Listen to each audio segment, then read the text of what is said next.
Hello and welcome to a new episode of Sagas of Bharat podcast. I hope that you all had a wonderful 2025 and I am grateful for everyone that has tuned into the show. You have encouraged me to dig deeper and come out with engrossing stories of extraordinary Bharatiya men and women. In today's episode, I will take you on a journey to a time in Bharat when it was not invaded by Islamic forces. We will park our time machine in South Bharat. Here, we will witness the rise of Cholas and examine the life and times of its greatest emperor, Raja Chola.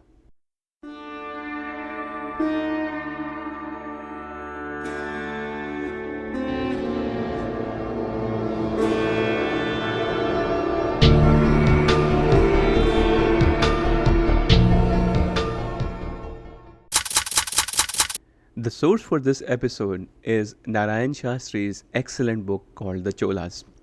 I have tried to preserve fact as much as possible, but occasionally I will extrapolate to give my own views on the subject. If we travel to medieval times in Bharat, we would find the land divided into different empires vying for supremacy over each other. This is no different than Europe or America of that time. However, unlike Europe or America, where cultures varied according to the political boundaries, the culture of Bharat was and still is firmly rooted in Hinduism. In fact, if we were to ask a passerby about the temple of a deity in any part of Bharat, we can be reasonably sure that we would be reliably led to the correct temple. Now, let's get a bit more focused on the region we are exploring. In this region, we see there are two main powers, the Pallavas and the Pandyas. Pandyas trace their lineage to ancient Tamil Sangam period. Pallavas were relatively new, but their power had quickly risen and was probably mighty enough to challenge the Pandyas. Inscriptions in temples around Telangana and Mysore tell of a great battle, referred to as Sri Purambiam, between these two powers. Interestingly, the outcome of the battle is told in a few curt words. Pallavas emerged victorious. The mystery lies in the cryptic verse, which I translate. Vijayalaya caught hold of Tanjore for his pleasure as if the city were his lawful spouse. Who could be this mysterious Vijayalaya? Turns out, Pallavas fielded somewhat of a confederate army made up of several minor chiefs. This is not uncommon practice in medieval and ancient India. It has precedent established in the Mahabharata itself. One of those minor chiefs was Aditya I, the son of the ruler known as Vijayalaya. Apparently, Vijayalaya had captured these lands around the temples from the double-dealing allies of Pallavas. During the Sri Purambiam battle, the Pallava king died, but Aditya I survived. The surviving Pallava leadership possibly allowed him to keep the city and add some more land near it. They probably thought it would be enough to satisfy the needs of this minor chief. But Aditya I and his father Vijayalaya weren't really ready to be happy with their role as minor chiefs in history. After all, they traced their lineage to another ancient line of kings called the Cholas. Aditya was a shrewd ruler. He must have realized that Pallavas didn't have a strong standing army after this huge battle. He challenged the new Pallava ruler and slew him in battle, thus ending the Pallava rule and starting the modern Chola Empire. Talk about giving somebody a bribe in good faith. The Cholas were devout Shaivites. This is evidenced by the numerous temples they devoted to Bhagwan Shiv. I will describe in great detail about the temple built by Raja. Like his greatness, the temple has endured the test of time. We are now nearing the end of reign of Aditya I. He's conquered much of modern-day Telangana and Hyderabad. Possibly as a precautionary move, or maybe just pure alpha maleness on his part, he marries the daughter of the next neighboring empire, the Rashtrakutas. As we shall see, Rashtrakutas will end up playing spoilsport for the Cholas. Right off the start, after death of Aditya I, Rashtrakutas try to have their lineage installed as the Chola king. This would mean that Cholas would forever be subordinates of Rashtrakutas. Aditya's own son, Parantaka, however, successfully navigates this plot and thus ensures that Cholas continue to exist as an independent empire. If I were the Rashtrakuta king, this would be the time to throw away a lot of expensive jewelry and just throw a king sized tantrum. Regardless, Parantaka continues on his journey of expansion and heads south towards Tamil Nadu proper. He puts an end to Pandyan independence.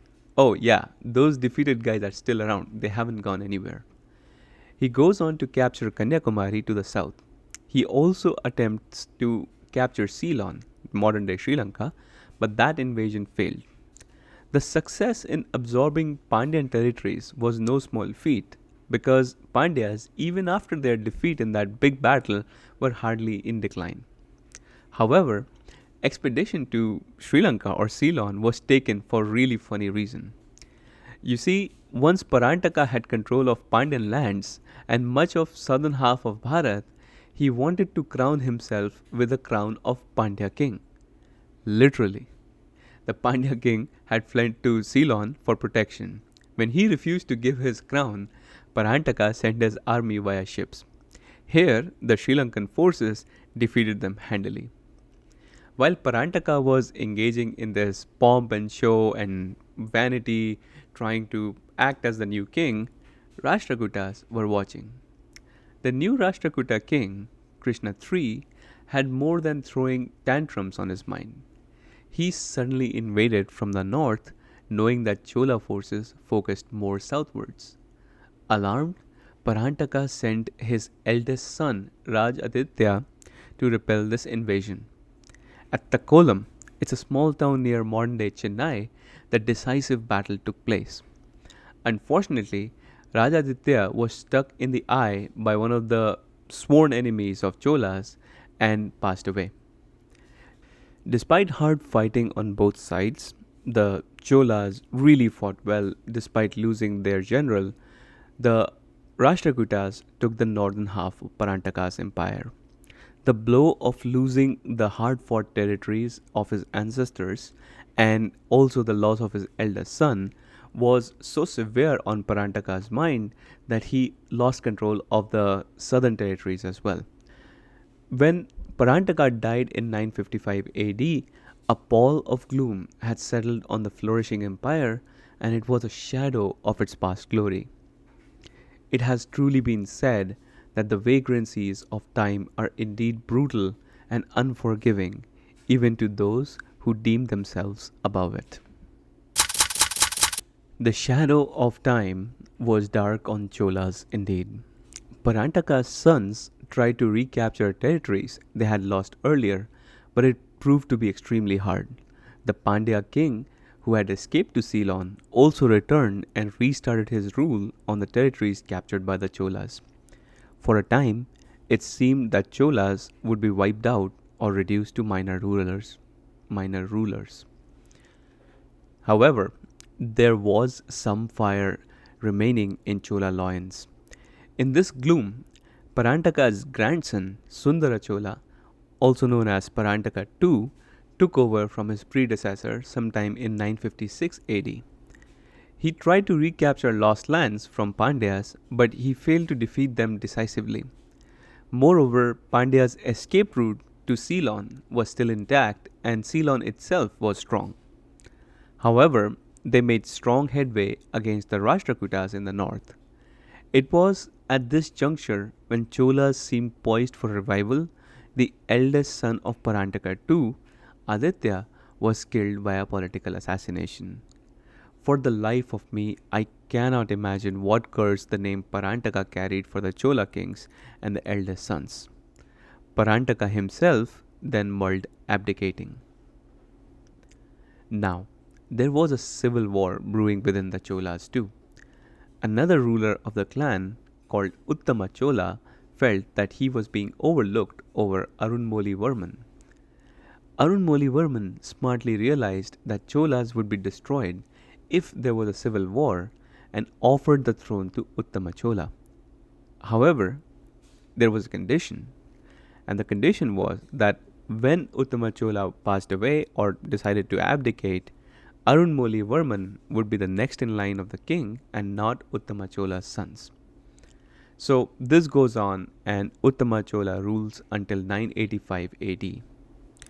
After that, it was time for Arunmoli Varman to take the throne. Like Bhagavan Vishnu ascending Vaikunt and carrying Lakshmi with him, Arunmoli too attracted Lakshmi to his reign. We do not have a painting of him, yet so deep was his impression that he must have a force of personality so potent that it pervaded his entire empire. With him, the sun of Chola Empire had risen at last. Consider the situation in which Arunmoli Varman took the throne. His land is surrounded on all sides by enemies who are in alliance against him. The efforts of previous kings have only made little headway in expanding the empire. Most advisors of the new king would therefore advise prudence and diplomatic rule. However, Arunmoli Varman is blissfully foolish. His foolishness is that which changes the world because he doesn't put limitation on what he cannot do. Bharat now more than ever needs more fools like him. Within the first couple of years of his reign, Arunmoli Varman adopts the title of Mumudi Chola Deva, which translates to the Chola king who wears three crowns. Who were these three crowns? They were Pandyas, Cheras, and the Cholas, of course. You heard me. Arunmoli Varman, now Raja, had reduced not just the Pandyas but also the Cheras. There are speculations as to which route he took, but evidence suggests that he launched two separate invasions, one at Cheras in Kerala and then against Pandyas who held land around it. The general who led the Chola forces to victory was none other than his son Rajendra I, a monarch who would take the Chola Empire to other countries. However, Rajaraja knew that the conquest of South was incomplete until the island of Sri Lanka was conquered. He had first-hand seen the refuge provided by the Simhala king to the Pandya ruler and how the invasion launched by his grandfather had failed. He was determined not to let this one fail. His army set sail from Kanyakumari and launched a surprise attack on the island. King Mahinda V was not ready for it. He fled to the southeast of the island. Rajaraja wasn't interested in loot. He was an empire builder at the core. His forces destroyed the former capital of Anuradhapura and constructed a new capital at Polonaruva. The Chola inscriptions had a very colorful account of this invasion. They said, Ram built with the aid of monkeys a causeway across the sea and then slew with great difficulty the king of Lanka by means of sharp-edged arrows.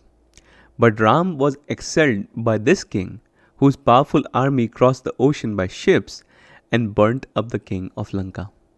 You can see the audacity here, right? They're comparing Raja against Sri Ram, but this is basically a kind of a representative of Tamil poetry because everything is couched in terms of this common culture of the land.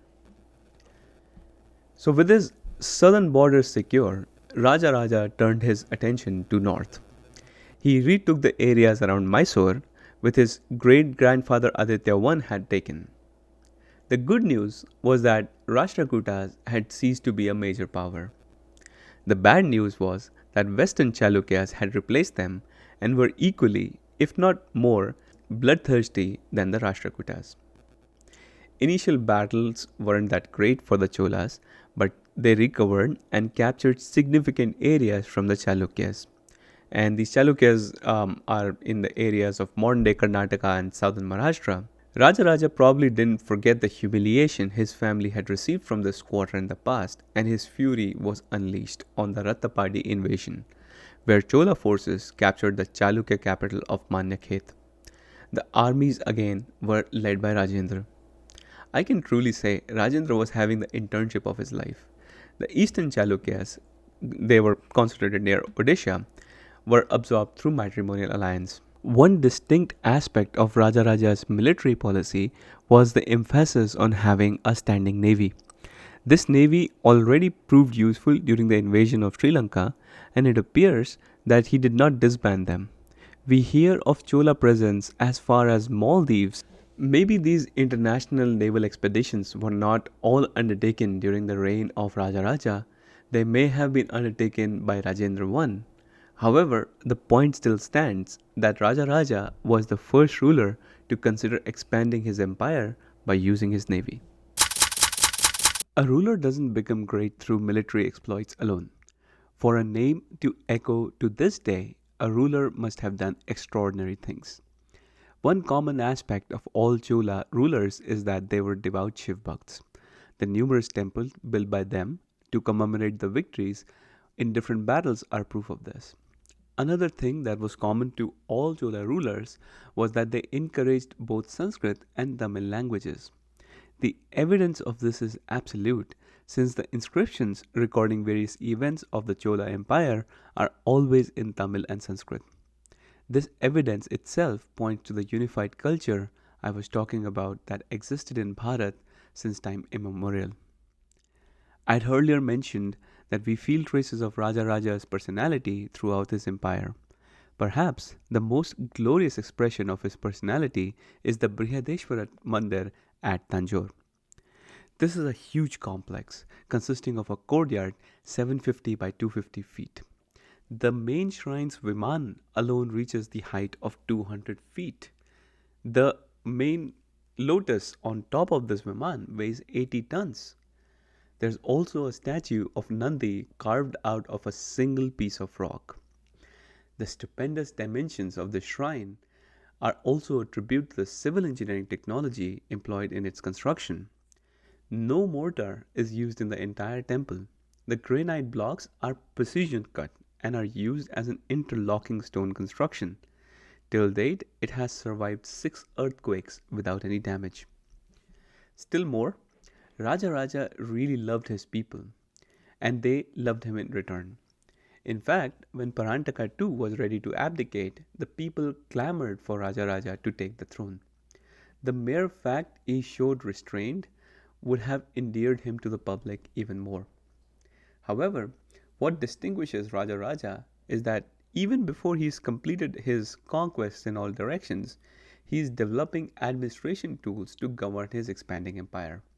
He orders massive land survey projects and builds a just taxation system.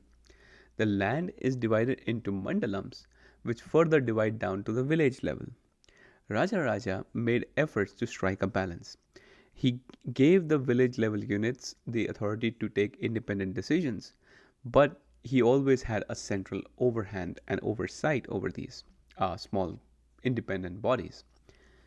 This is no small feat to achieve, since his empire consisted of people with diverse origins and customs. There were Chera people from Kerala, there were Simhala people from the Sri Lankan islands, then there were more other cultures in the north. So this is really a motley crew of people. And you try to do that in a modern democracy today, I dare you. In my opinion, the reason why Rajaraja easily towers over other kings of the era is because of what he chose to focus on. Other kings only thought in terms of power and exacting revenue from the people they ruled over. Their identity started and finished in the area they ruled. Rajaraja thought beyond this. His vision, which he in fact achieved, was to bind people from different backgrounds with the strands of a central administration and a unifying culture. It is due to this feat we find evidence of massive Hindu influence as far as Indochina Delta countries. When I say empire builders, the typical Western mind goes to Alexander, Caesar, or Napoleon. Sadly, this is where many of Bharatiya minds also go to. Through this episode, I tried to bring to light the complex and twisting story of the rise of Bharat's Napoleon, 700 years before him. If you are someone from the West listening to this episode, I encourage you to dig deeper into Raja Raja's and his descendants' life.